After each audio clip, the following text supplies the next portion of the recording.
Suksesi i një lufte guerile është kur arrin që ta bëj legjitimime atë luftë në aspektin ndërkombëtar. Shumë, pothuajse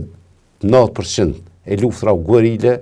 përfundojnë pa arritur legitimitetin ndërkombëtar dhe rrëmesht edhe pa arritur synimin përfundimtar tyre.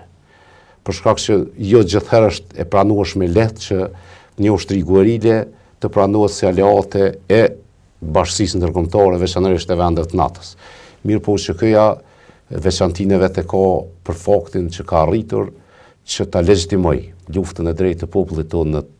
raporte ndërkombëtare, të përfitojë mbështetjen ndërkombëtare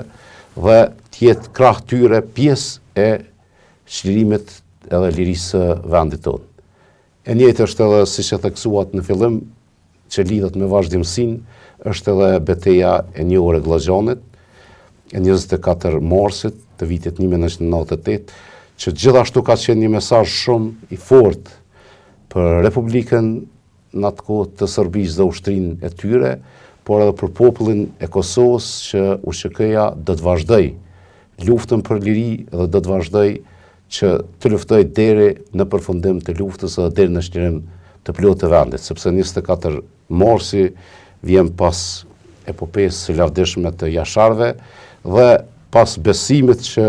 besoj që në atë kohë strukturat ushtarake, paramilitare dhe okupatore serbe kishin arritur ta mposhtin në ushtrinë qendrore të Kosovës. Pra, ka qenë një rikthim i USHK-s